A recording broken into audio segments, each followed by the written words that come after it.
my right, Martin Stewart, who is our special counsel, law firm, Silver in Berlin. To my left, Louis,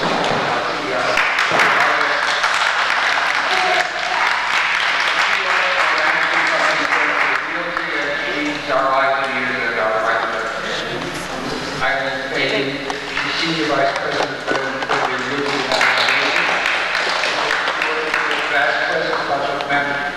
To my right is Chris Ingram, United States Department of Housing and Urban Development. Chris is in charge of the Enhanced Voucher Program, which I will explain as a safety net for the eligible tenants. Most of you will be eligible for additional subsidy cover rent increases that will result from the outlet.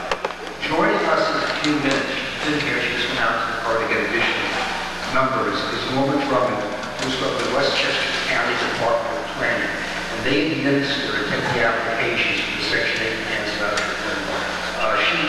Chris handed out the fact sheet of the Enhanced Vouchers, and I have a piece of good news. We were just looking at this, and Norma, the reason she's coming in with new numbers, we believe that the numbers for eligibility for Westchester County are higher than the numbers that HUD has given out, because Westchester County is one of 10 special exception districts in the United States where HUD gives higher, allows more people to be eligible for the enhanced vouchers. And Norma's going to come in with those numbers, and we will share them when she comes in.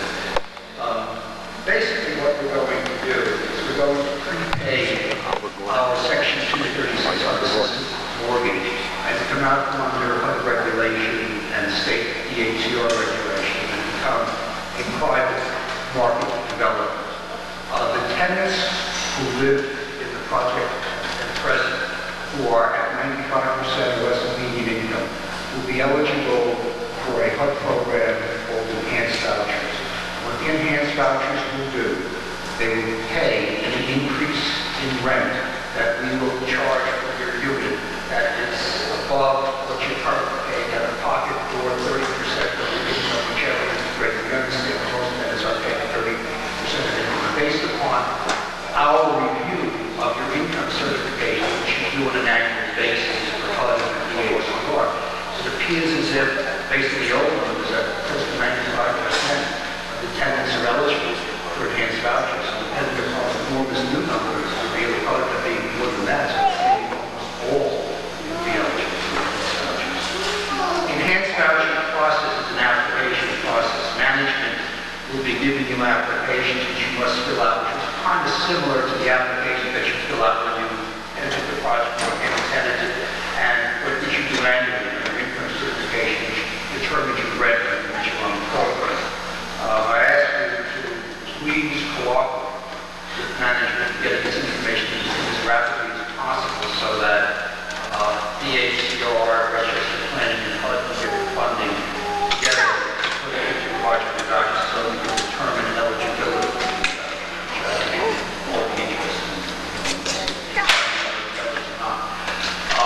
When we opt out, the rents must remain the same for 60-day period. We can't increase our rents for 60 days. We intend to opt out to conclude the process between 60 and 90 days from now after the public meeting. The purpose of the public meeting is for me to share with you what is going to happen, and then to have HUD and Westchester Planning give you a general overview of greater detail than I have on the enhanced vouchers. Then we're going to open the floor for questions, answer any input that you may have concerning. Don't talk about your individual eligibility. I don't want to college or even your family situation. Management, general questions in terms of the program and what we're going to do. But before I get to the tenants, I would like to take questions from any public officials. If there are any public elected officials or government officials in the audience. Are there any government officials in the audience tonight? Okay, and sir, you are? John Haggard from the New York State Division of Housing. I know you, John. How are you? John's not going to ask any questions. John's going to make sure I conduct the proper meeting. And you man, you're a town manager. Right. Thank you so much for coming. And if you have any questions, we'll give you priority thereafter. We're going to ask the tenants to line up and we'll ask them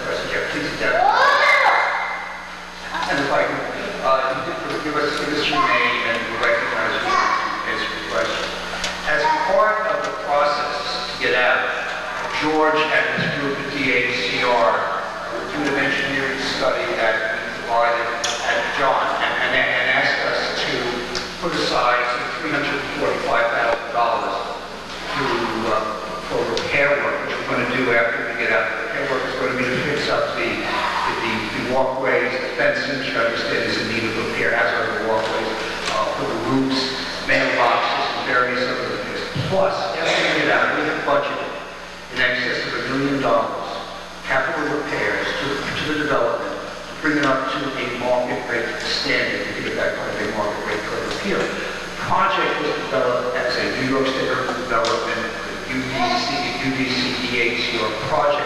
This design was in accordance with their standards as a subsidized development, so that it doesn't have amenities or looks of, say, a market rate building. We're going to do it. It's sort of we're going to do it.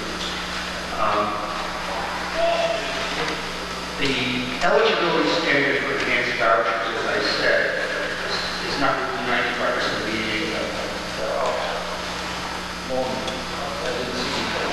this is Norma Drummond, Westchester Department of Planning. She'll have the numbers for you. Generally, the eligibility for enhanced vouchers is 80% of median income.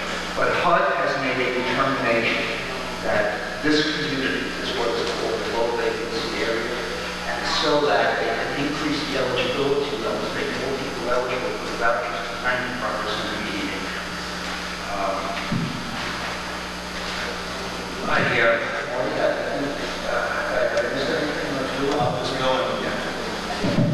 Other items, the legal perspective that I want to make sure everyone's aware. When Steve talks about opting out of the program, basically what he's saying is we're prepaying the existing Section 236 subsidized mortgage, and we're taking the project out of the Mitchell-Lama program, which is supervised by the Division of Housing and Community Renewal. Right now, the legal title of the project is owned by Claremont Gardens Houses, Inc., which is a housing company, which will then transfer, at the time the withdrawal takes place, transfer the project to the current beneficial owner, which is Claremont Gardens Associates, which is a partnership which holds the economic interest but not legal title. And will hold both after we conclude the buyout process. In addition, just for your information, many of their realty corp will continue after the buyout as a managing agent, so you'll have that same transition that you would otherwise have whether we stayed in the program or not. Steve already mentioned the repairs that are being taken care of. I'll give you a little more detail. I think most of it was in the notice that was sent around. The installation of new roofs, replacement of the building signage, replacement of the mailboxes, replacement and repair of fencing, installation of new sump pumps and ventilation fans, painting of exterior doors, replacement of gas-fired hot water heaters, and rebuilding of concrete block and block wall sections, initiation of erosion control, and in addition, paving of various concrete sidewalks and asphalt roadways and walkways. Those are the repairs that will be taken care of over the next 5-year period. Some of those are immediate repairs, some will be done over time with the $340,000 that will be set aside in escrow at the time of the buyout. In addition, Stephen mentioned additional repairs with the funds of approximately $1 million. Those will be over and beyond the ones that I just listed. In addition, we are going to maintain reserve levels for the project as required by our future lender after the buyout, and continue to maintain the property in a fashion that will keep it satisfactory to the current tenants. Now I'd like to turn it over to Chris Ingram, who's from HUD, to talk in general about the enhanced voucher program with a little more specificity than Steve just mentioned. Good evening. My name is Chris Ingram. I work with HUD in New York City. We oversee the voucher program in the downstate New York area. I don't know if people here are too familiar with the Section 8 voucher program, but a very brief overview. The voucher program has been in existence for about 30 years. It is considered one of the more successful housing programs in the country. There are over 2 million people currently receiving assistance under the Section 8 voucher program. A big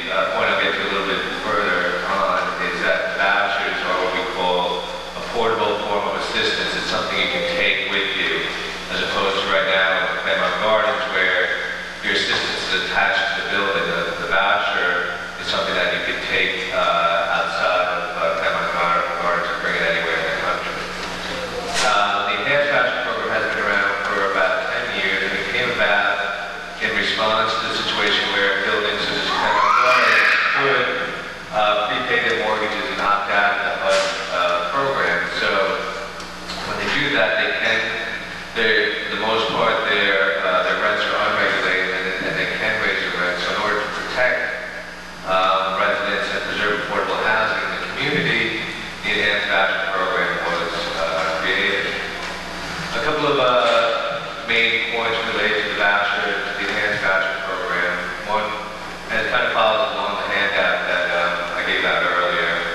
The first question that often people have is, whether or not I will receive an enhanced voucher. Does everybody get it? If not, how is it determined? There are eligibility criteria for the enhanced voucher. It's not an automatic thing. Although my understanding is one of the main issues as far as eligibility is your income. It has to be within certain income limits. As was mentioned before, and we'll get to more specifics when Norma speaks, but income limits on the chart that I handed out is apparently incorrect, and those are actually the actual income limits are higher than those figures, which is to your benefit. It is my understanding that the vast majority of families at Claremont Gardens will be eligible for the enhanced voucher, but that will be a determination that the local housing agency will make, when the time comes. So you do have to live, obviously, in Claremont Gardens to receive an enhanced voucher. There has to be at least one member of the household who's a citizen or a legal resident. Different housing agencies have different standards as far as prior criminal activity, but most agencies do have some sort of screening for that specifically, or mandatory is screening for people with sex offender status. And then, as mentioned before, income limits is really probably the main issue, and as far as I understand, the vast majority of people will be within the income limits that are applicable for Westchester County.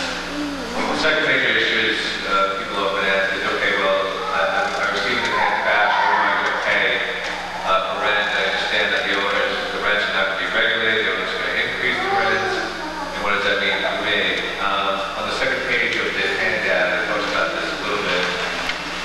Basically, for the most part, people are going to either pay what they were paying before, or 30% of their adjusted income for rent. Families who are currently paying less than 30%, under these guidelines, paying less than 30%, currently will see an increase because you do have to at least pay 30% of your income for rent under the enhanced voucher program. It's just a standard HUD-wide for most housing programs, the kind of standard for affordability that families are required to pay. You are required to either that or what you're paying now, whichever is greater. Whatever you're paying as of when the development moves out of the Mitchell-Lama and the HUD program, assisted HUD 236 program, that is what you're going to have to pay moving on in the future at the minimum, unless you have a substantial decline in income of over 15%. Future rent increases, let's say the rent, just so I have no idea, the rent is going to be $1,000 a month coming out of the program, and the next year they request an increase to $1,500 a month, and that's approved by the Section 8 agency. The enhanced voucher does cover that increase. The enhanced voucher subsidy level is always going to be based on the approved rent of the apartment. Now, your share may or may not change, but that's based on your particular circumstance and your income. The enhanced voucher will cover rent increases approved for the owner initially and into the future. As far as adjusted income goes, there are four major main adjustments. Again, you're taking gross income, that's before tax income, not after tax. But then there's certain HUD adjustments, $480 for each dependent, $400 deduction if the household is head spouse or single member is elderly or disabled. There can be some deductions for child care expenses and also medical expenses. Medical expenses are only deductible, again, if the head or spouse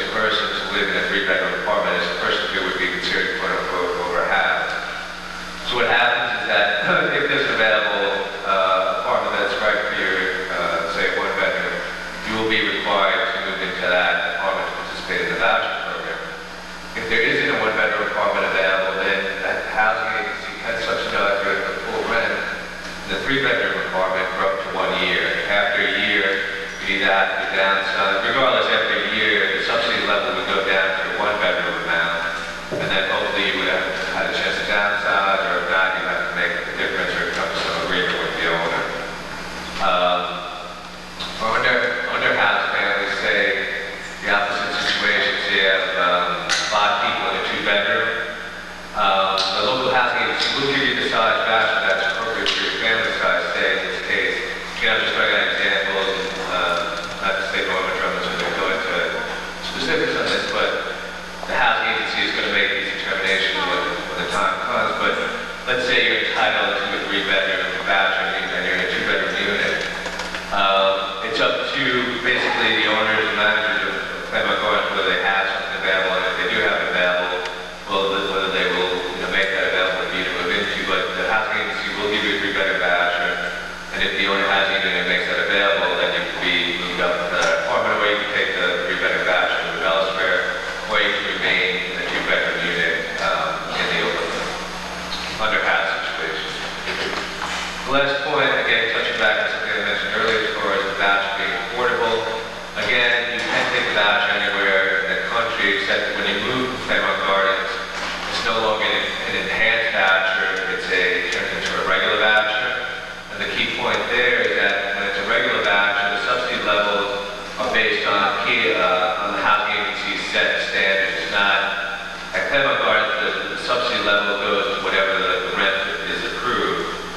Regular vouchers is based on a set amount. So on the bottom of the second page, you'll see a chart for the current subsidy levels for a regular voucher in Westchester County. So these are the amounts, kind of like the maximum amounts you'd be able to get these size apartments. If you move outside of Claremont Gardens, to stay within Westchester County, and that'll give you an idea of the purchasing power of a regular voucher. It is, in all honesty, in some localities, particularly some localities in Westchester County, it can be difficult to find a unit to rent with a regular voucher. It's done. Thousands of people in Westchester County do it, but it can be in some ways difficult. But again, the voucher can be taken outside of Westchester County also if you choose.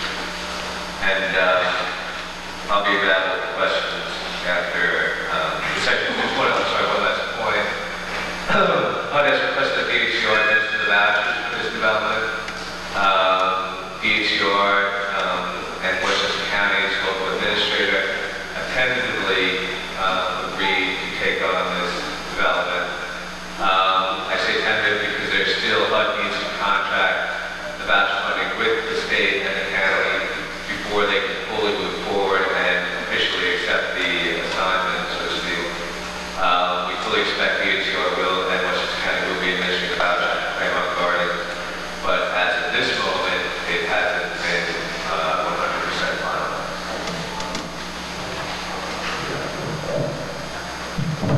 Good evening, everyone. I'm Norman Drummond. I'm the Deputy Commissioner of Planning for Westchester County. Westchester County already administers the Section 8 program. We already have over 2,800 families in this county pay their rent each month. We've been administering this program for over 30 years. We have lots of experience in it. We already have a number of families that we're already assisting here in Ossining as well. I want to clarify a little bit of information relative to the income limits that we're printing on here. Back in 1999, Westchester County was recognized as one of only 10 high-income areas in this country where HUD allowed us to go to our full true 80% of median income, where before we were capped at the national average.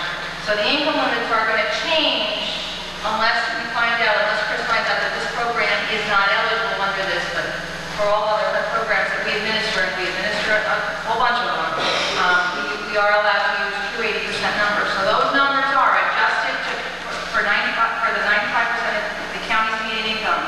For a one-person household, the number would be $61,630.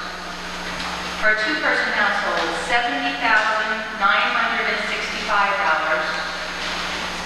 For a three-person household, $79,850. For a four-person household, $88,730.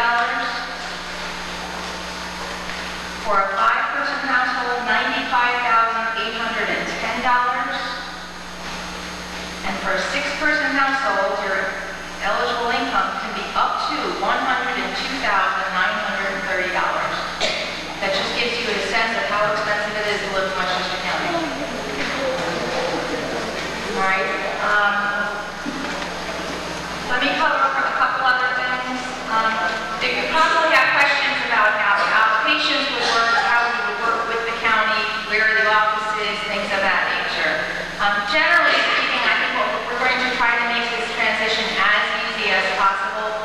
We will make our application for certification to make sure you're eligible. We'll make it available through the management office here on, not here in the community center, but in the building itself, so that you're not worrying about pulling down to White Plains to get an application and worrying about things getting lost in the mail.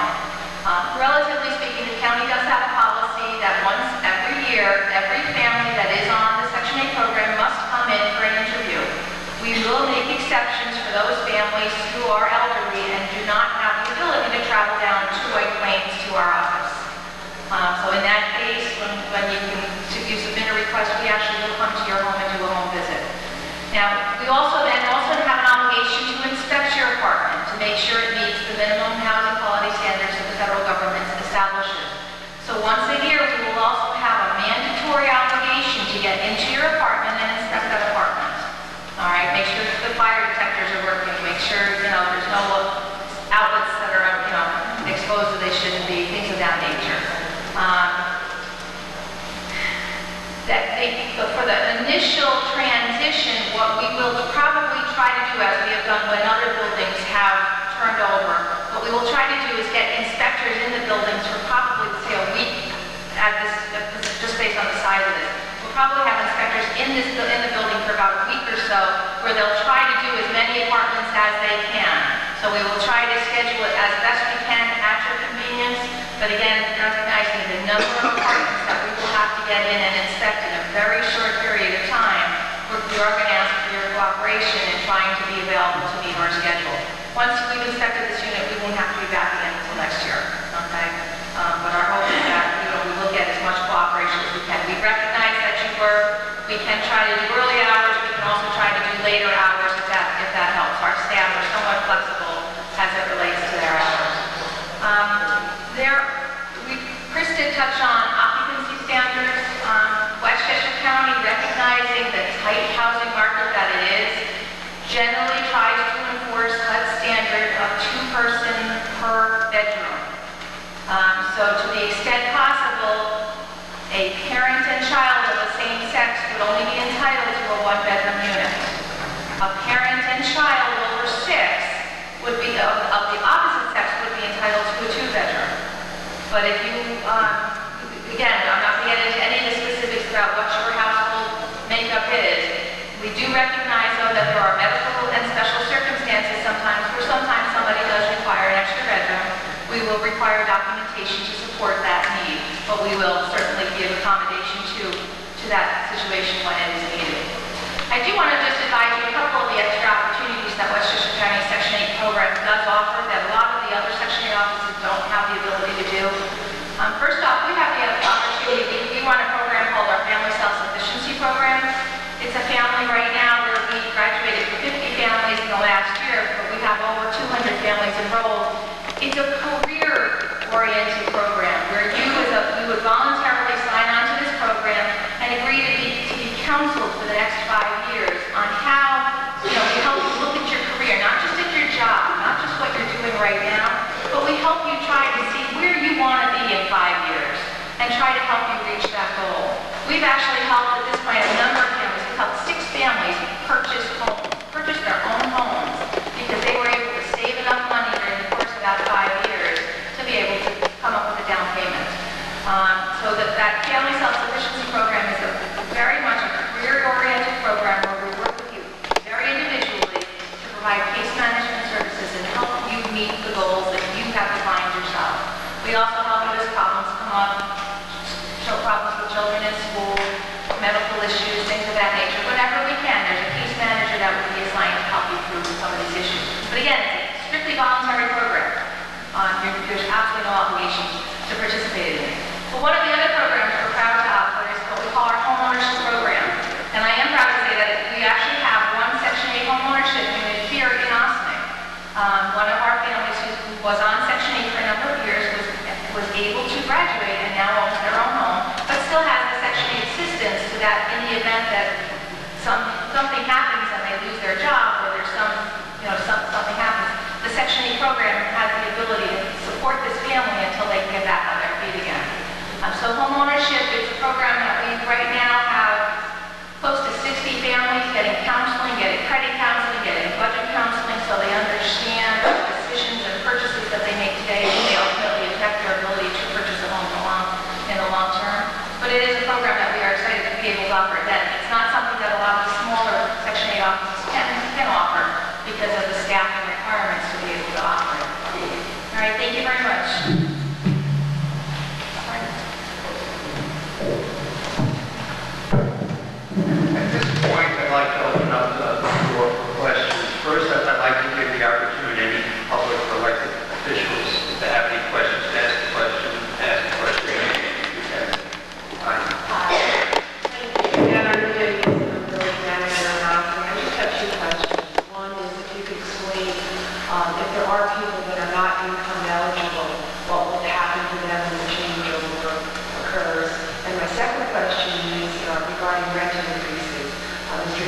as the changeover takes place and rents are increased due to additional work that's being done on the unit, that a tenant will still be responsible for only 30% of their income if the rent increase is approved by the housing authority. What happens if it's not?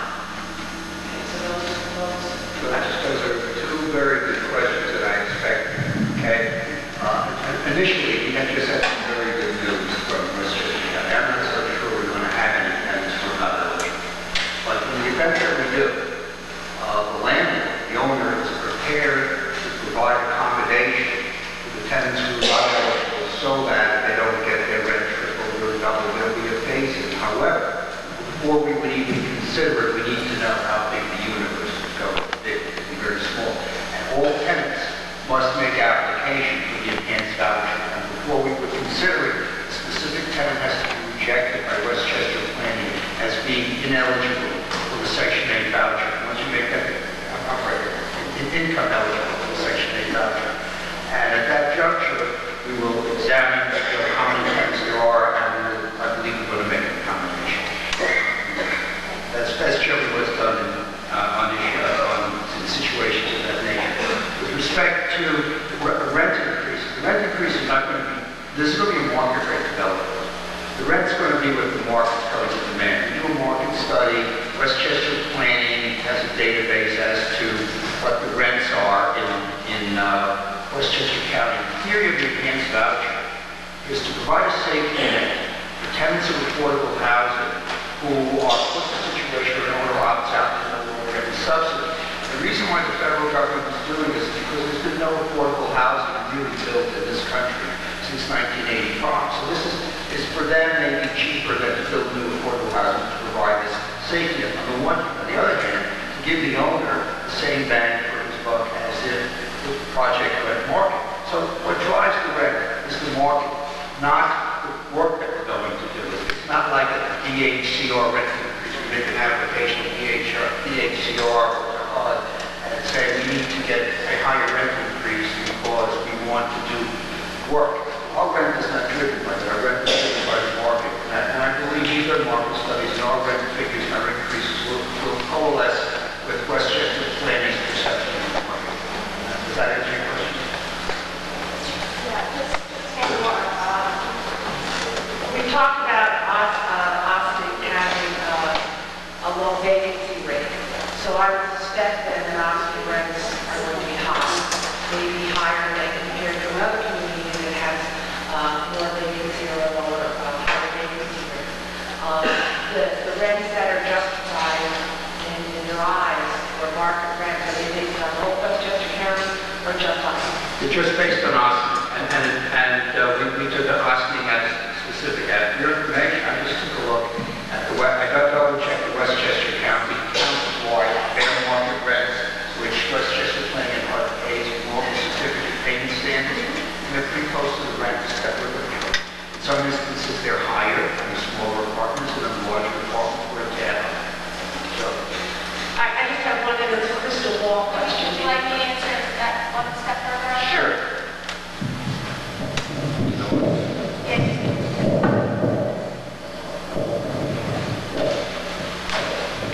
The county, when it inspects the unit, is also obligated to conduct what we call a rent reasonableness test.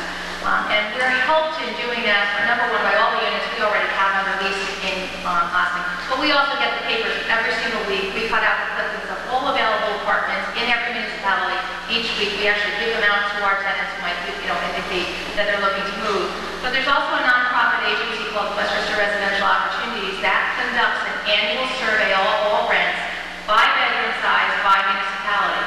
So they can tell us, based on their survey, what the average rent for a two-bedroom apartment in Ossining is, based on all the units that advertise themselves for rent, both in the penny saver and in that paper.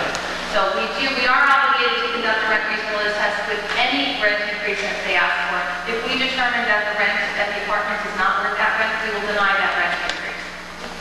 Just one crystal ball question. I don't know whether you can answer or Mr. Ingram. We're all aware of the cutback in the Section 8 program, not only in Westchester County, but across the country.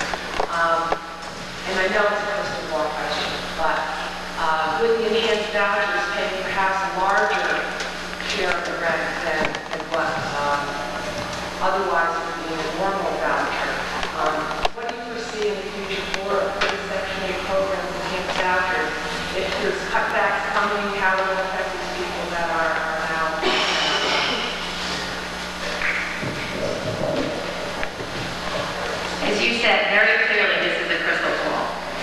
But I can assure you, County Executive Spano has gone to Washington and certainly has gotten the message across to our federal delegation about how important Section 8 is. Not just this year, but he's done it every year for the last couple of years.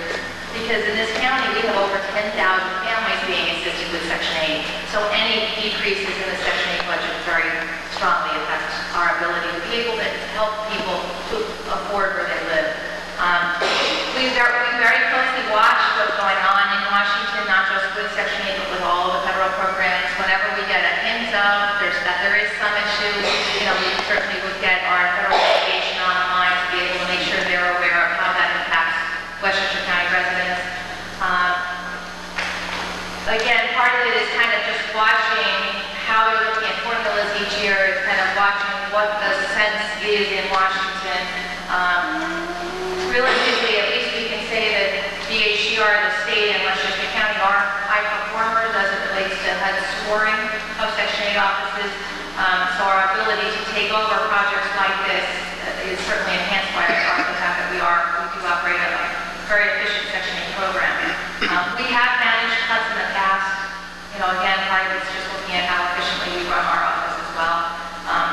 Ultimately, I guess long term is if the program sustained a major cut, I'm sure there would be a cry of help coming from all corners of this country because it would affect everybody really everywhere. Thank you.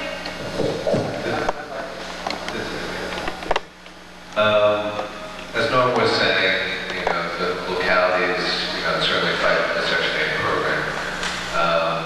There has been a lot of news about the Section 8 funding the last couple of years.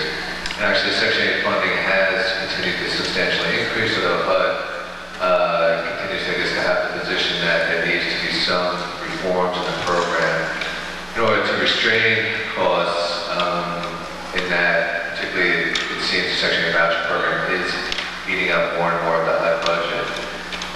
Specifically, it was proposed last year and it's proposed this year. It was not enacted last year. We don't know, again, we don't have a crystal ball, but there's a proposal to limit enhanced vouchers for 1 year. After that, the enhanced voucher would become a regular voucher. If that proposal was enacted by Congress and signed into law. It was proposed last year. It was not enacted. I personally would see in our area a very difficult situation if it came to pass for both owners and residents. But just to, again, provide information, I don't want to scare people either.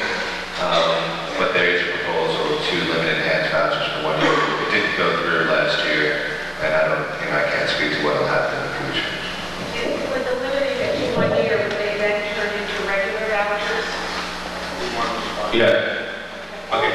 As Chris said. And basically, based on what Steve had said and what we learned today on the regular payment standard in Westchester County, there is not much difference. As a matter of fact, in some cases, it would actually be higher in the small units, the regular voucher, than what we're proposing for rent in those small units.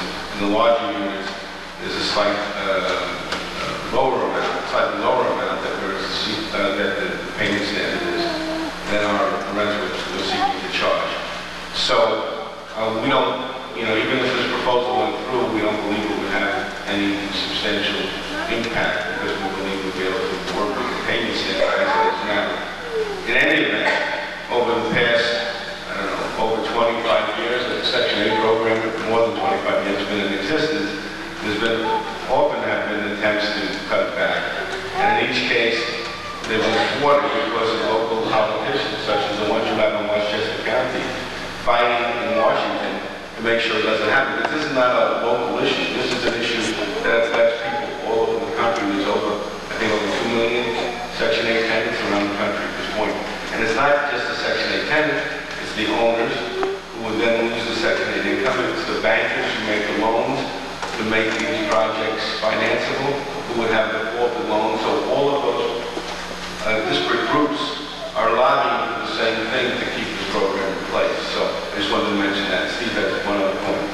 Having been involved in the personal creation of the enhanced voucher program, it was a bipartisan program passed by the supported by a Democratic administration, Democratic HUD. There was absolutely no disagreement with that. The proposals that you're talking about that we get rejected just out of hand. And there's another issue. What we're really talking about, what we're talking about, it's not Section 8 specifically. It's funding for housing. And if the project stays in place, the project gets right now a significant amount of funding for housing.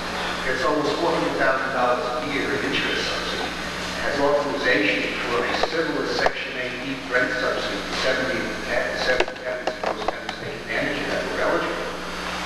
So any kind of housing money is at risk.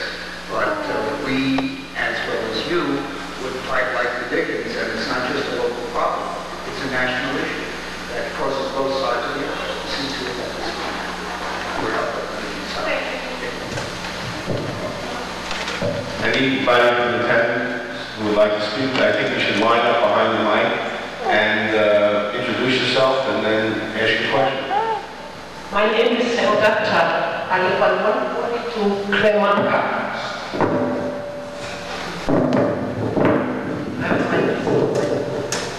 Okay.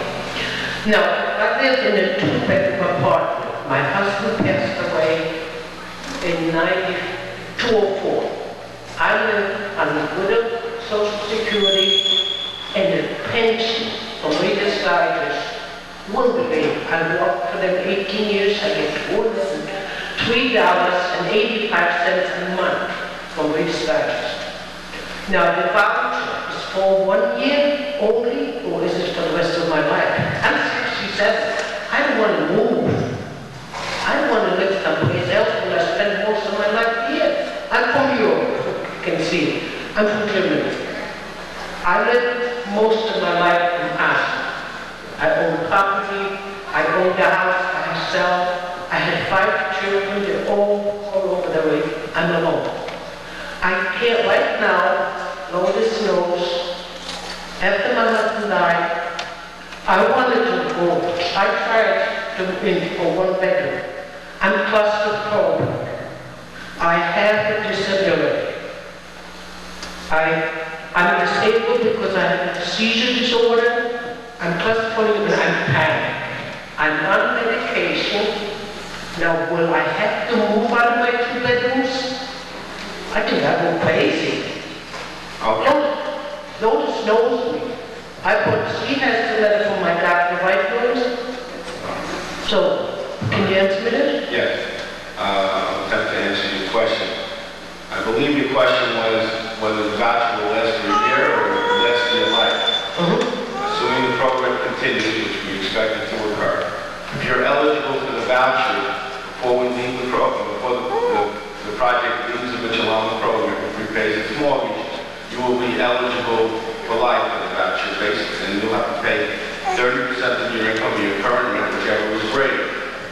And so you will be paying that amount, and the difference between that amount and the rent that we will be charging, the market rent that we'll be charging, which we need to have approved by the Westchester Planning Department, will be the portion paid by the federal government. Now, the fact, you didn't ask this question, but you mentioned the fact that you live in a 2-bedroom apartment, you're a single person, and based upon those guidelines, and I'll let Norma address it in more detail, unless you qualify for a medical waiver, and I don't think this is the appropriate forum that we should discuss your personal medical situation. I think you could speak to Norma subsequent to the meeting, and you could also speak to the department when you actually fill out your application. But basically, you would be able to stay in that apartment for a year unless you're offered a 1-bedroom apartment and you don't qualify for a medical waiver from Westchester Planning, and then you would have to move to the 1-bedroom apartment. Okay? Yeah, but if I bring a certificate for my doctor. The problem is the privacy issue. I know who you are.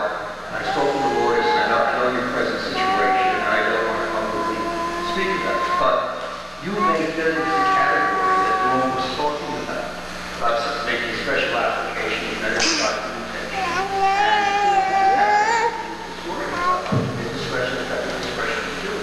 Right now, I believe that you may be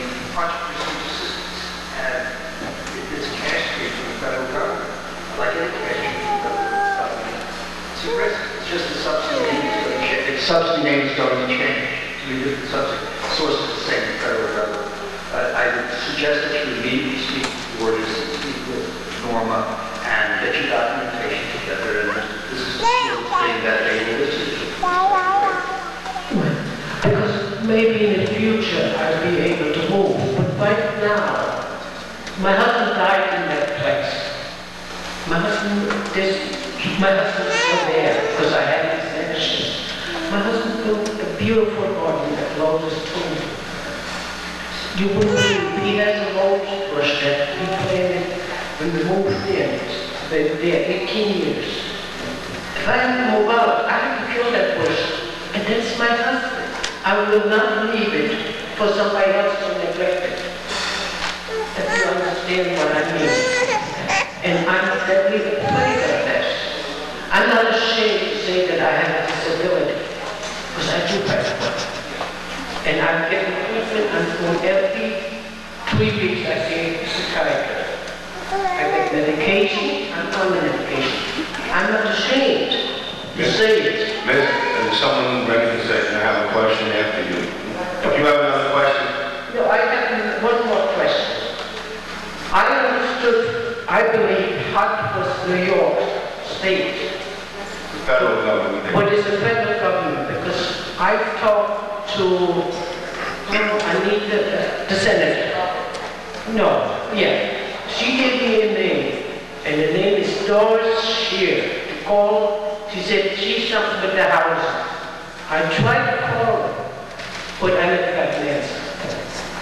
Because I wanted to question the certificates. Doris Shear works, she's a caseworker who works for Westchester Residential Opportunities. She specializes in assisting senior citizens who have housing questions.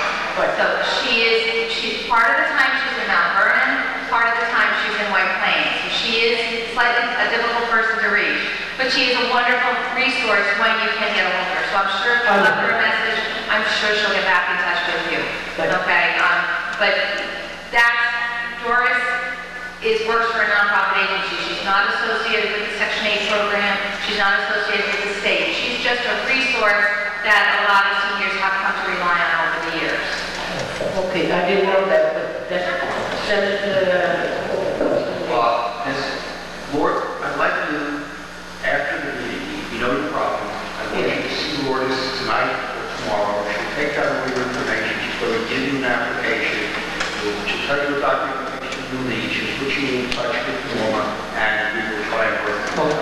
Fair? Fair enough. Thank you And thank you for taking my, you scared me. Pardon my language. You scared me enough, and I got that right. Do not be scared, okay?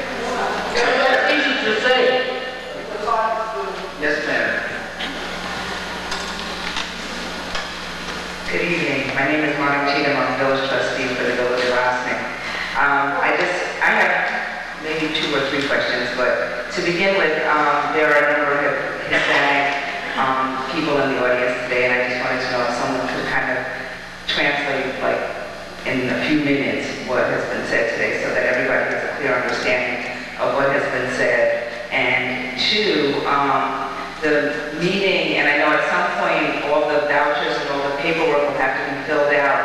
I just want to ensure that all of the tenants in Claremont Gardens are able to do this in a forum where we make sure we catch all of them and don't miss anyone. And so if there's a way to do that we can be involved, if, we need to send out flyers, or we need to knock door to door, that, we'll be able to help, because we don't want to miss anyone and not having to fill out the paperwork. I know the application has to be filled out in a certain amount of time, and I don't want anyone to end up on the wrong end of that time spectrum and then not be part of this program. And then lastly, is the information in Spanish so that those tenants who are unable to understand English to the fullest are able to, again, get the information and have it out and then get to the programs in a timely manner? Unfortunately, we were not advised that a Spanish translator was needed. We have done Spanish translations in New York City Hispanic communities. We do have translations of the program, and we will provide them to the tenants as requested. We also can provide translation assistance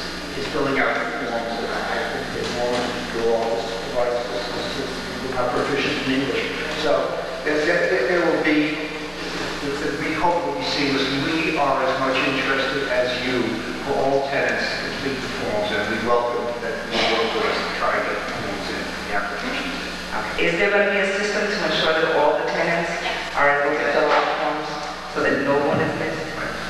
It's to the landlord's advantage to make sure everyone fills it out completely and qualifies to the best, assuming they're eligible. So the tenants and the landlord have the same goal in this regard. And we'll be following it on a day-by-day basis, I can assure you. Thank you.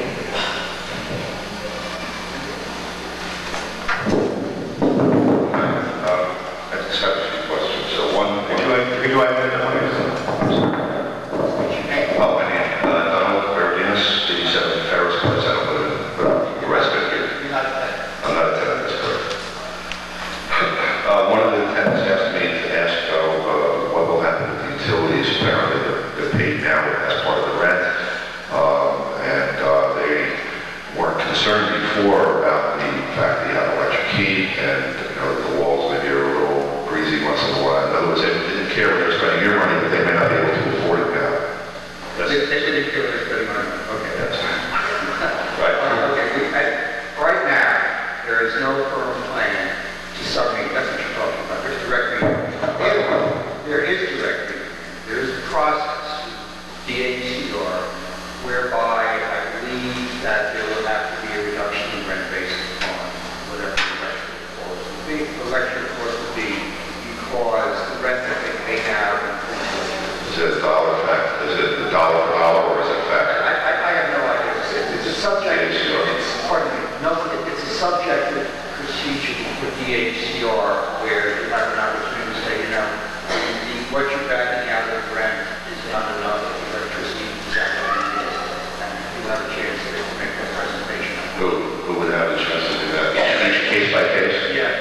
So, you guys can retain counsel for the tenants. I just want to mention one other thing in that regard.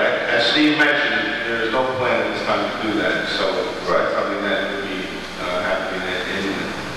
But in the event that specific utilities are backed out of the rent, right now, the rent that they're looking to apply for would consider all utilities included. In the event specific utilities are backed out, we have schedules of what we call utility allowances based on the type of building, whether it's a garden type apartment, an apartment building, a single family house, a multi-family house. We have all sorts of utility schedules, even based in Westchester County, there's two utility companies, whether it's Con Ed or NICEAD.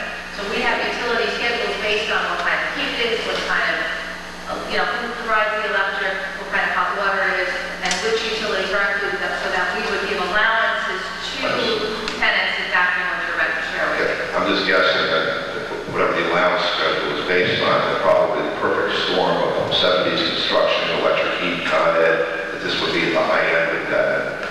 But maybe it would be useful to look at whether the actual bills that they're paying, how that would work against your factors, how that would factor into your schedule. In other words, would it be dollar for dollar, or would it be 50% allow it under your schedule? The only difficulty we are looking at what they're paying right now, frankly, is the fact that they're covering common areas, they may be providing lighting outside as well. Our utility schedules are based on specifically what a one-bedroom apartment this type of apartment would use in electric, would use in heat, etc. Okay. Just wanted to suggest that when the county executive is speaking to the congressional delegation, that they insist that there be, not specific to this project, but a congressional hearing on the impact of the loss of Mitchell-Lama housing around the country. That's something they should look into, I think. Mitchell-Lama is a state program. Well, okay, but similar programs that are funded in similar ways from that period that are now. Okay. Okay, so anyway, so I have a couple questions. One is, what's going to happen with real estate taxes with this project after it's decertified, because it doesn't pay now, right? Pays real estate taxes, or pays real taxes under Mitchell-Lama. When it goes out of Mitchell-Lama, it pays full real estate taxes in the village of Edmonton. Okay, I just want to convey a piece of information. The former receiver of taxes for 8 years in Ossining was here, and when the entire time she was receiver of taxes, she she was unable to obtain a copy of the pilot agreement. Yes, I was wondering if maybe you could send her one, if she doesn't sign it. Say again? No, the tax receiver, not the assessor. I don't believe there's a pilot agreement. I believe that there's, by law, the UDC Act, and I went over this several years ago with Ms. Rosetta, who I don't know what position she was. She is the assessor. The assessor is by statute, and it's tenant shelter rent formula that applies to Mitchell-Lama projects. It's based on the red rolls. Yeah. And it's a 10% less utilities, and that all goes away, and the project goes back on the tax. Okay, so, all right. I was wondering also, so the tenants would have a copy of the sign-in sheet that is being passed around, which is the tenant representative or something, somebody. Anybody who wants to volunteer, you want to get a copy of the sign-in sheet? No problem. Yeah. Okay. And is the security here, did you guys hire security, or is this from the village? We hire security. We always hire security for meetings like this. We've had some bad experiences that we haven't experienced. There's a couple of people, this isn't me personally, but a couple of people mentioned that they were insulted that there was security here, because there never is. We never have security here, except at the Kelly House.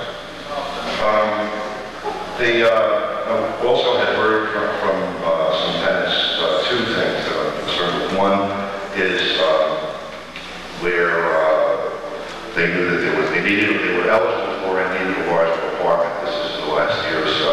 They knew that there were apartments of that type vacant, and yet they weren't made available to them. And I was wondering, how many vacant apartments are there at the moment? 8? Okay. And I was wondering if what the situation will be in the event there are vacant apartments at the time of the conversion. Will they go on, basically go on the tax rolls as regular rental unit? Well, as we said, all of the project will be on a regular rental starting the day we leave the program. And so no tax abatement there. Tax abatement will be gone? Yes. Okay.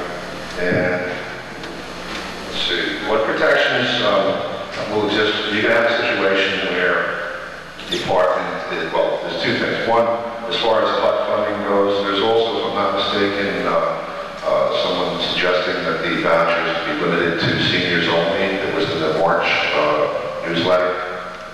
The yellow newsletter from March. I think you may be confusing with another program. Yeah, I get a copy of it. It's not.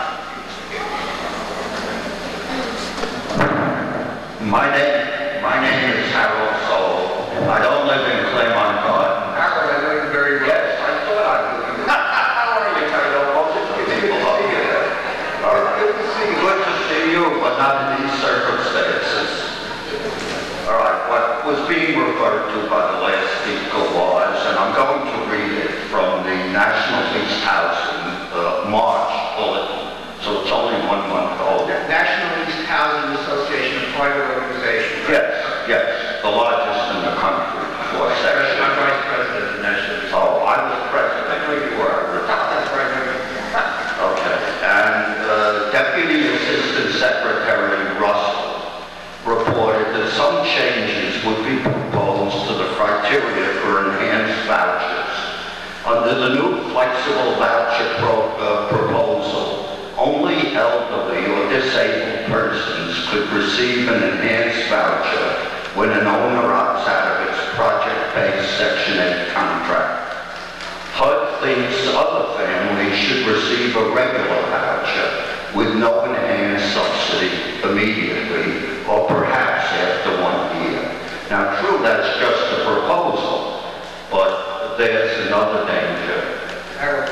Yes. I know you've addressed that question again, because we've already answered. Number one, you talked about the payment standard, which is what you administered quite so well from New York City Housing Authority. You were the dean of our industry. The payment standard, which is the certificate as opposed to the enhanced voucher for Westchester County, is real close. It's higher than the market rents that we propose for the 1 and 2 bedroom units, and slightly lower than the larger units come with it. This is just a proposal. It's the same proposal that we talked about, that they said they don't have to. It's the same proposal that has been voted down every year. And it's just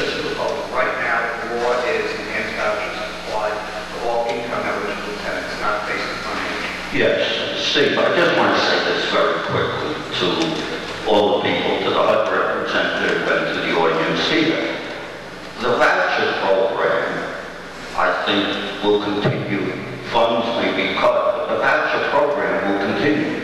The trouble for the people sitting here is that the enhanced voucher is the most expensive part of the voucher program because it requires the federal government to pay a higher subsidy than they would otherwise.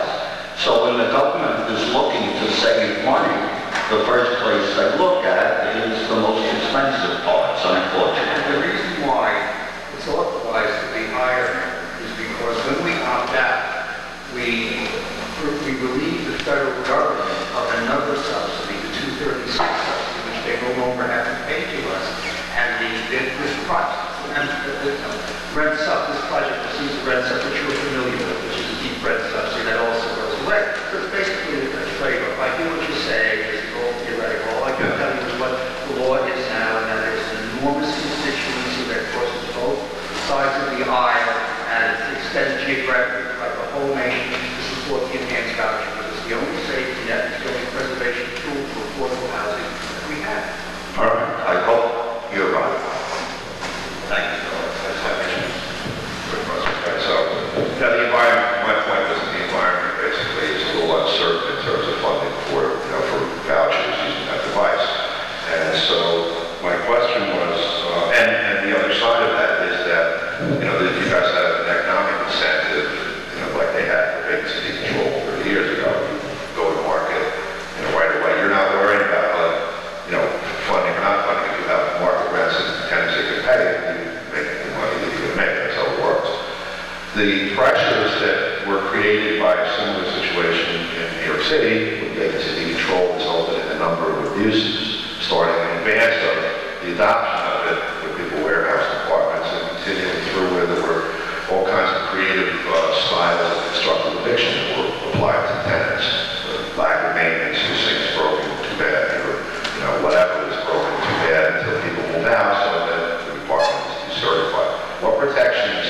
Well, one is the village discussed with you any protections for tenants under those circumstances. The village contacted you guys to looking at We're not planning to have such type of actions on our part, so... Well, no, I understand that, but the tenants, the potentiality exists, and not your track record, but the record in the industry is that when the economic incentive exists for that, abuses occur.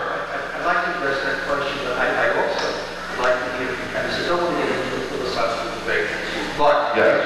in answer to your question, the owner has every incentive in the world to maintain this subsidy. Checking the federal government is good. We don't chase the federal government. Also, with respect to the conditions of the apartment construction, which, there is a small group of landlords who may get involved in that. We do not. We would not get the subsidy for the federal government. The units did not meet their housing quality standards. So we have every intention in the world to maintain those standards and to raise the level. Not doubting your intentions. I'm not leaving up. I'm not afraid. You asked me a question. Yes. I'm answering.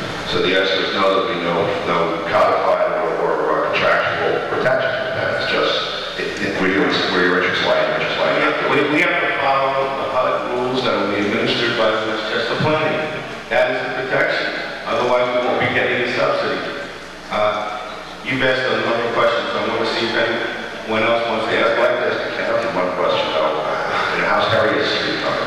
The project in Yonkers, there's Mitchell-Lama conversion down. Sir, this is not the forum for this. The purpose of this hearing is to deal with... Not a problem. I just thought these questions might be Sir, can I speak for a second? The purpose of this hearing is to deal with our project. If you want to speak to the county, you should speak to them separately. We're here to inform the tenants, not deal with other projects. Anybody else in the building around has a question, please line up, and we'll take them one at a time. My name is Carmen Ferrer, and I live in Claremont Gardens for a number of years. I would be one of the people that would not qualify for any of these incentives.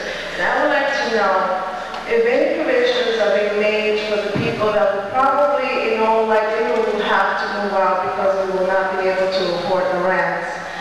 Are going to give us some time to find an equitable place to live? And if so, if we cannot pay the rent once you establish that our rents are going to be beyond our means, are you going to give us find a place, or are you going to try to evict us and take us to court while we find a place to live? Okay. All right, well, first of all, based on the income data that we have from the certifications that have been put forth over the years by all the tenants in the building, we do not believe there's more. You may be one of them, but you should double check that when you fill out your application. There may be a handful at most, based on these new income limits that we were just apprised of, that would be ineligible. If you are ineligible, as we said, we want everyone to apply for the voucher. Fill out your application, and if you get rejected because you're income ineligible, then you would see the landlord. If the number is what we believe it to be, we are willing to make accommodations by phasing in any type of rent increases. There will not be, assuming there will not be any type of evictions that you're talking about happening with respect to these ineligible tenants. Our goal is to keep the people who are in place now and protect them for as long as they want to live there. That's the goal. We have to work out, for those few tenants, we will have to work out some type of compromise. And then that won't be determined until after you apply and are rejected because of income eligibility issues. Okay? Linda Abels again, I'd just like to make one comment. If an apartment or a tenant in an apartment finds a deficiency in that apartment at any point in time, they are free to call the Village of Ossining Building Department. They are free to call the Section 8 office and report that they're having an issue in that apartment. These apartments do not have to be inspected just once a year. If something develops over the course of the year, you are free to contact Section 8 office in White Plains or the Village of Ossining Building Department. That's absolutely correct, but I would urge the tenants to also contact us so we can do something about it, because we don't know what goes on in your apartments until you tell us. And when you contact us so we can take care of the problem. Ms. Carlos told that 123 Spring Street in the Village of Ossining. I'm not a resident, but I'm a community resident. It's a good thing that you have security here, because there are a lot of elderly people here, and they might be mad and they want to hit you. It's a good thing you have security. Are you members of the landlord, or is that who you represent? I'm an attorney. I work for the landlord. Steve is a representative of the landlord. I guess you came into the meeting late. Yes, as we introduced ourselves at that time. We have representatives from HUD, Chris Ingram, and we have representatives from Westchester Planning, and also from the building manager. Okay, now, I know this is like shooting yourself in the foot, but do you ever offer the tenancy advice as to how they can protect themselves? Because eventually, your aim is to either evict them, replace them, or overcharge them with exorbitant rental fees. I mean, that's what I believe that you're here about. This is why we're here, because we want to increase their rent. That's the only reason why we're here. So maybe you could suggest to the tenants how they could quite possibly go around and maybe use cameras, photograph their affordable living conditions, photograph the electrical outlets that are dangling down, areas of the building where there's water damages, areas of the building where there are cracks in the building, make sure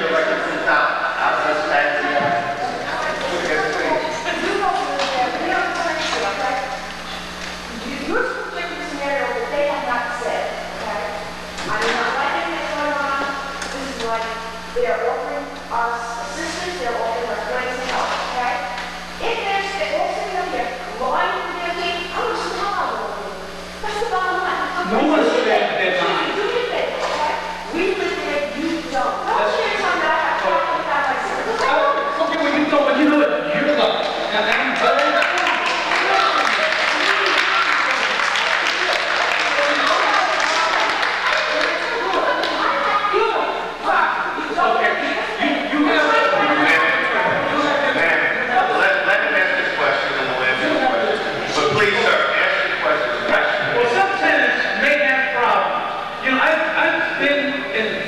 Please ask the question. Right. Okay. My question is what I was asking, but let me just end by saying that I have been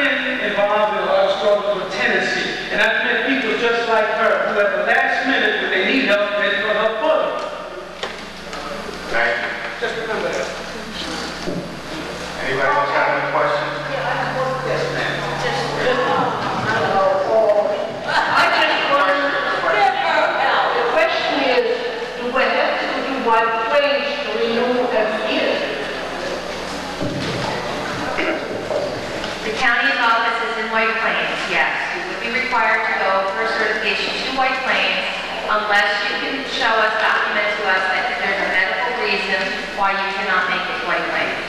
So you will give us direction where to go. Oh, And absolutely. that's another question. Please, don't let those. She's the biggest help in America.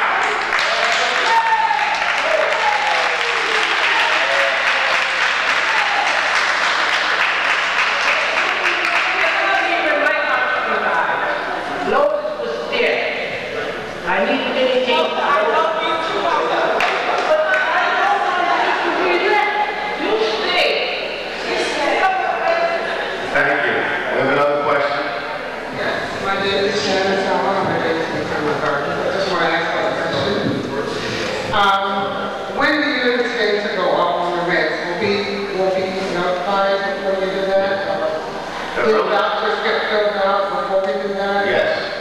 Our Okay. plan is to immediately finalize this issue between DHCR and HUD and Westchester Planning so that we can send out the applications to you to our management office and immediately help you, assist you. You've done this before because you fill out certifications every year. To fill out these applications, get them processed, get determinations of eligibility, and then once we have that data, which we hope to do over the next few months, that'll be the time in which we would leave the program, and then you could not increase your rent for 60 days after that. I see. So we'll get the doctors through the mail, or will they? I can't say how you get it. No, all adult members of your household would be required to come in for an in-person interview with the Section 8 staff, so we can verify that you are in fact who you are. We'll give you a list of documentation that we're going to require, as well documentation required by the federal government. Okay, that's in my place. That would be Did you my give us place. the address for the place? The address is 112 East Post Road. Okay, thank you. If you have any questions on this, Lourdes will work with you, and Eileen and Lourdes and Norm are going to work out some kind of a system, and you will be advised. That will be helpful. Yes, ma'am. Hi, Jean Pizzarello, and I'm from Claremont Gardens. I have a question. If you receive a voucher from Ossining Section 8, is that transferring over to the Westchester County Enhanced voucher? Your voucher will, you have a regular section in the voucher? Yeah, I'm actually in the middle of recertifying. Right. Well, you should do that recertification because we don't know exactly when the enhanced voucher will take over. But once the enhanced voucher takes over, your voucher will no longer be for you. And I just repeat the process of... Well, you'll be working with the owner to do this simultaneously. All right, thank you. Okay?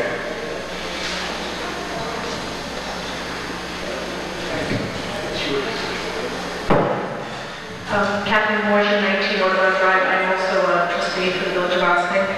When you came to our board meeting, I thought I heard you say that there would be, once the process of the mortgage payment is complete, that the rents would not increase for 90 days, but then today I thought it was 60 days? We've never said 90 days. Okay. Maybe you thought 90 was the time period Okay. before we get to the section, but the law is 60 days. Okay, and then another question, in your experience having done the Mitchell-Lama conversions,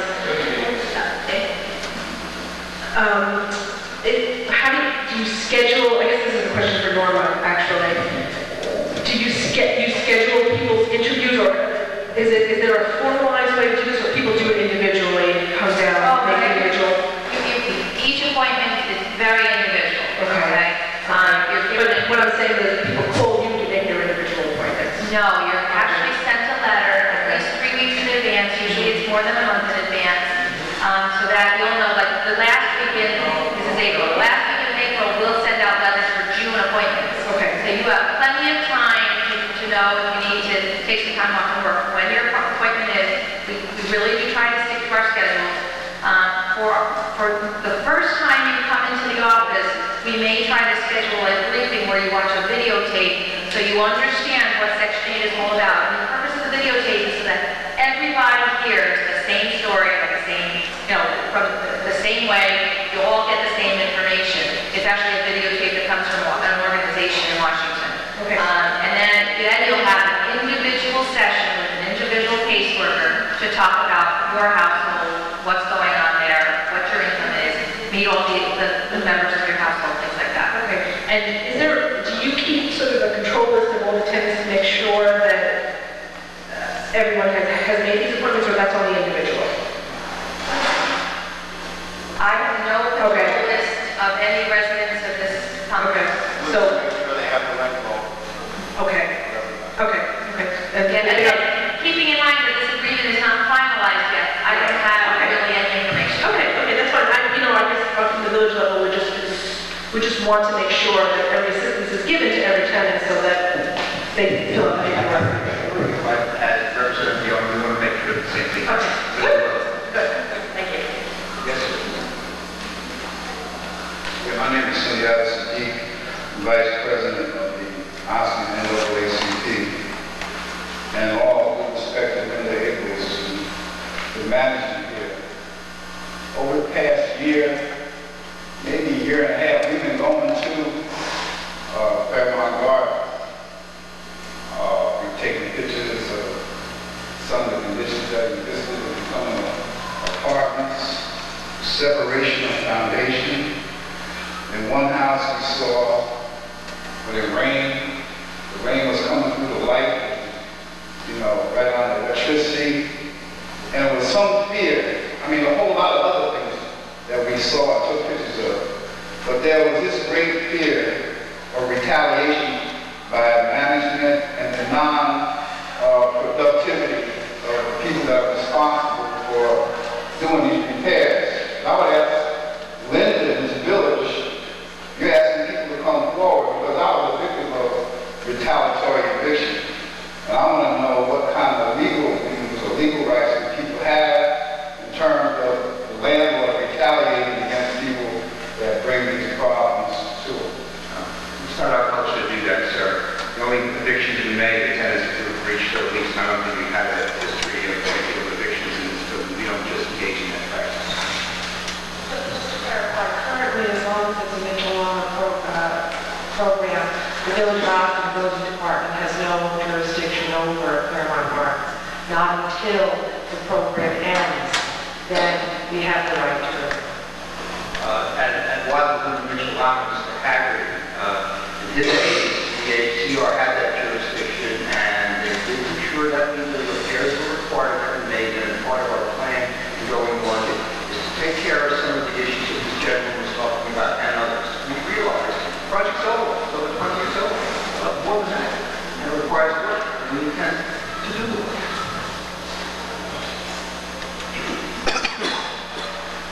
I'm a little concerned about the elderly that live in our complex are getting to White Plains, and I feel that management will have to put something together to make certain that these people get to White Plains to get certified. I am sure that some of them do not drive, and I'm hoping that you guys will take care of that. I agree with you. We're concerned too, and if you could help out Lourdes and tell us who the individuals are, we will try and make that happen. Any questions? Sure. We'll stand up.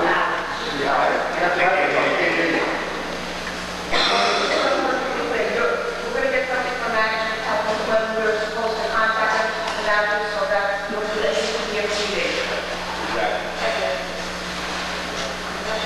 Any further questions? Listen, if you want everyone in the complex now to fill out an application, why don't you just have somebody go there and fill them out in the homes?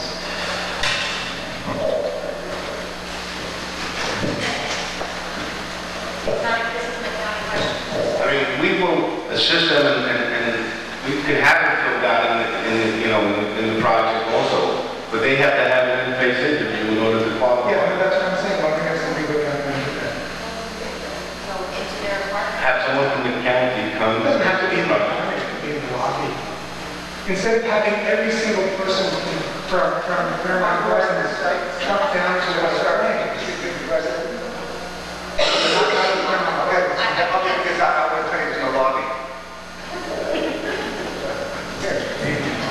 All right, let me explain something, that the system that the county uses to do recertification, it's not just that it's like every family has to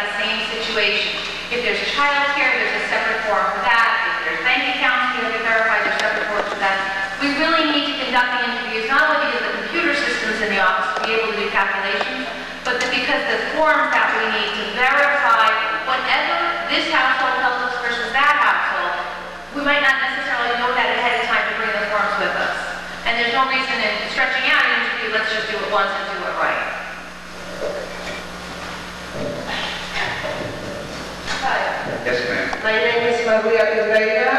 I live in 53 Claremont Gardens. You know, I got so many people that like questions. I don't speak English, I speak Spanish. Where to speak Spanish? Okay. ¿Yo le puedo hablar a López en español? Ok, López, me dedico a ti.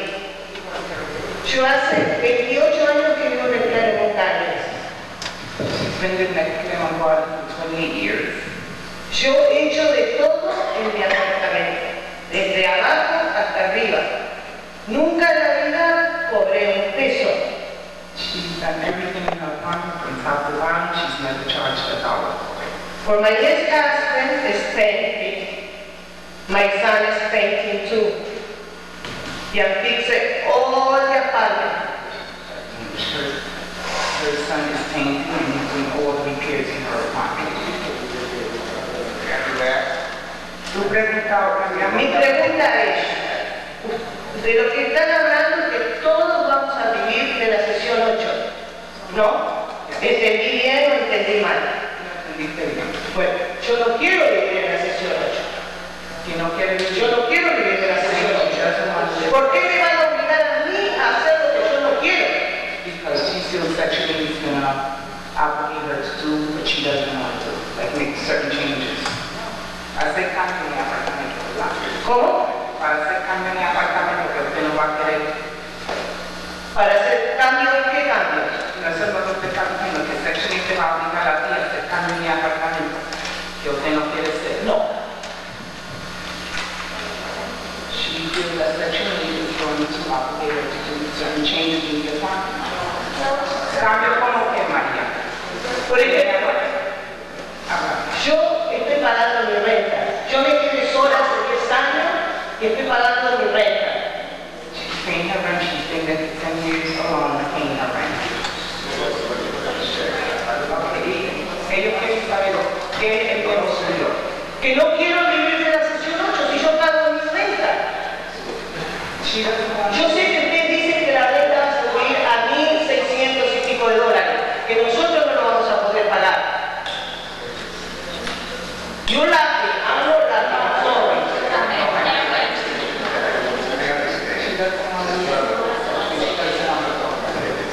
I'm sorry, I can't leave for work and pay my rent.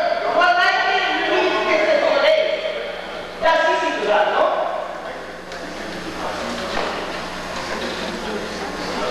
Okay, María, lo que paga es el doble triple. ¿Cómo? El doble triple programa que tenemos ahora. Ese precio que usted está pagando, los cambios que van a haber, va a ser con Section 8.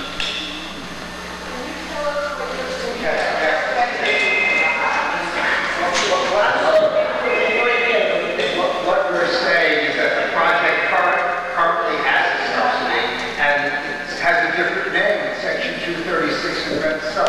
And I think what Maria is saying, I think by my rudimentary Spanish, what she's saying is that maybe a stigma to Section 8. She doesn't want to be a Section 8 tenant. This is not the Section 8 that you think of with very, very poor people. What she's talking about is the very low income Section 8, which subsidizes tenants who are 50% less median income, the kind of tenants that Harold sold, supervised at the housing authority. This Section 8 is an enhanced voucher. It's a special program. It's a new program for tenants who are up to 95% of median income. It's just the name. Section 8 simply is a section of the federal legislation that provides the subsidy. It's a subsidy.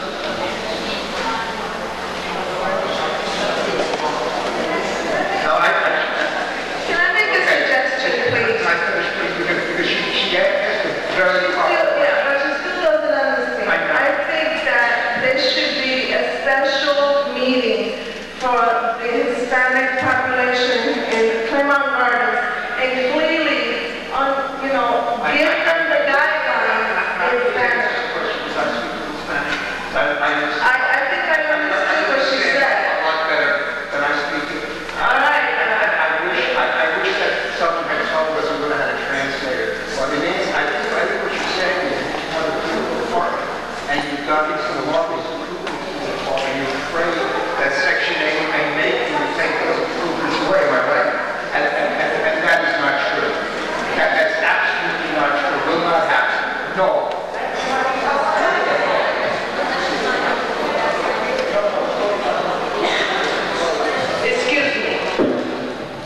Tú sabes que yo vivo en un apartamento de 3 dormitorios. Se supone que me van a mover a uno más chico, ¿no? ¿Qué hago con todos los muebles que yo tengo? ¿Tengo que tirar a la basura, prender los fuegos? ¿Qué hago? She's saying that she's currently living in a three-bedroom, which she is not and she's afraid that she's going to lose 4 belongings that she has. I have her with me.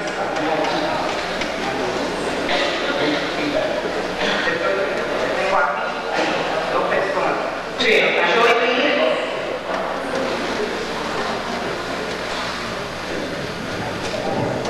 Understand in English, huh? Understand English. I understand English. I can talk when I'm... Okay, now we understand your question. And based on what was stated earlier in the meeting, since you're, from what I understand, told two people in a 3-bedroom apartment, that you would have to move within a year to a 2-bedroom apartment, or perhaps a 1. What's the sex of the other? Is it son?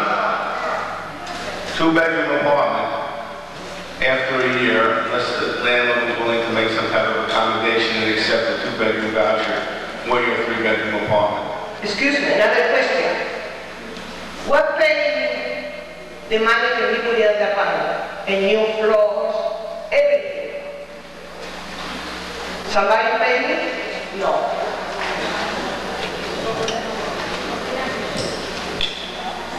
Lourdes, you know. I'm going At this juncture, we're not going to deal with individual problems. I hear what you're saying, and when the time comes, we will talk to you. I understand your problem, and I'm going to recommend that accommodation be made.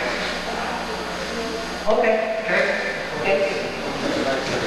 This man's been waiting patiently to ask a question. You, I saw you before. I do not live come on. But I just wonder, I wonder, this Lord and Protector here, you also have Baker House and Hilton House. Is it planned to do the same conversion? They do not own Maple House or Stone House. No, but I just, this is how someone before, and someone for the family department, I know that there was, Maple House already got the money who was saying, I just wanted to get it more converted. We can't address that issue. We just deal with Claremont. The purpose of this meeting is Claremont Day. I know nothing about the development. Okay, have to, talk to the county of, for the separate, application for the last,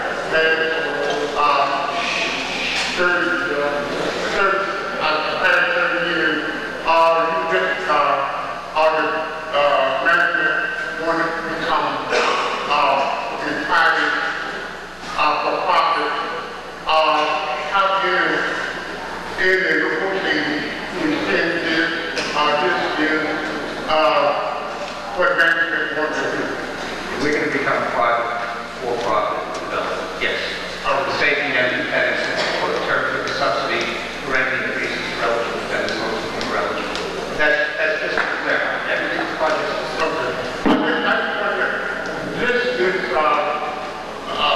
is what you're negotiating to get a better tax abatement. This is what for management to be independent from her, so they can ability to do market rate with the rest. It's not to get a tax abatement. We're going to end the tax abatement when we leave the program. And it will enable the project no longer to be regulated by the Division of Housing and Community Renewal. It will then be subject to the Section 8 enhanced voucher rules that will be handled by DHCR and Westchester. Things are finalized, and by HUD. One other question. How the rest of the written each year, each contract, how that is done?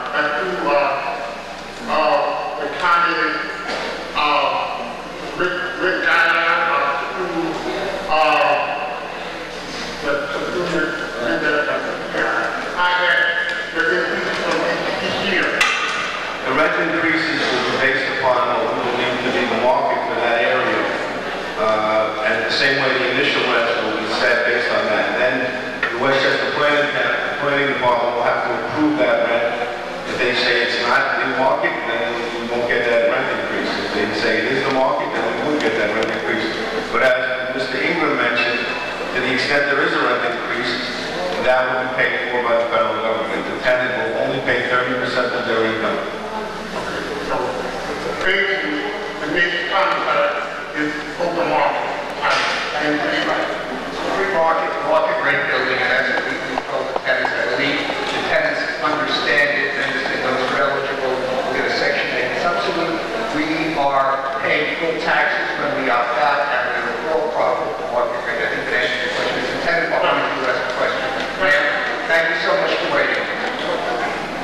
Thank you so much for waiting. Diana Glasgow, 113 Summer. No one has mentioned anything about maybe security that might be needed where we live, not because it's needed. In terms of a parking area, that if you have more than one car, you're told you can park in a certain area above Section 1. The problem is the lighting is very poor, and even with good lighting, there's a lot of break-ins into cars, vandalism in that area. Cops are called all the time to where we live, all the time. And I take my chances and park my car on the street. I take my chances on getting a ticket rather than leaving my car in that area, because I don't want it to be broken into. Now, in terms of security, what's going to be done in that area? Maybe cameras can be installed, or... I don't have any specific plans. I talked to management about that. I am just as concerned as you, because we have the market rate development, and if there's security issues, it hurts our marketing, so I want to deal with that. And we have a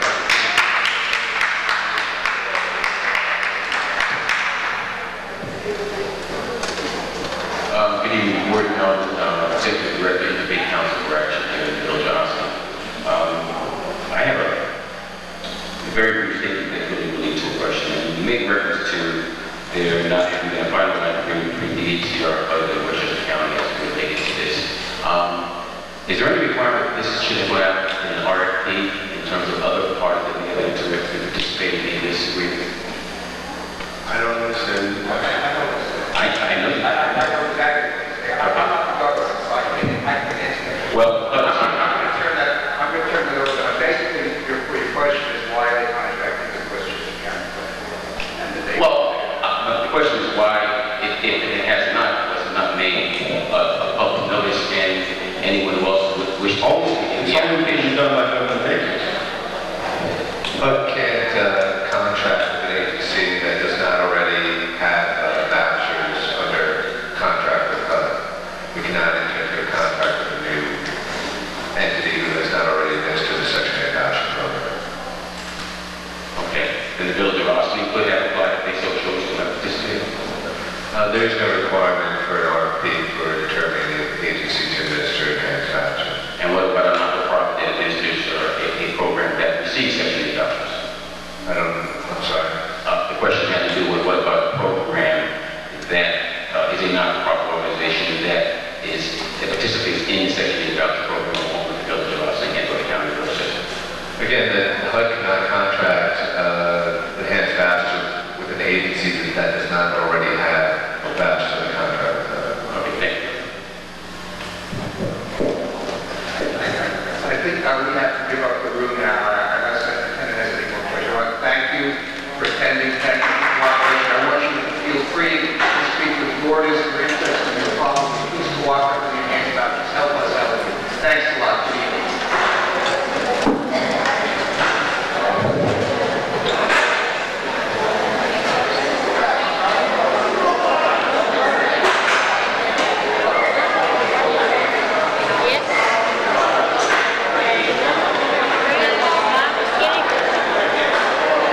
too. Look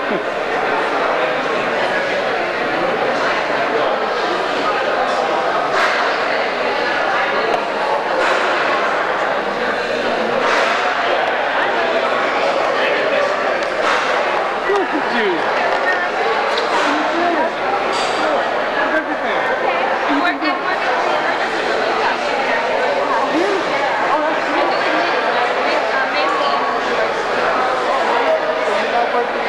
Look at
say something. When you settle to have dinner,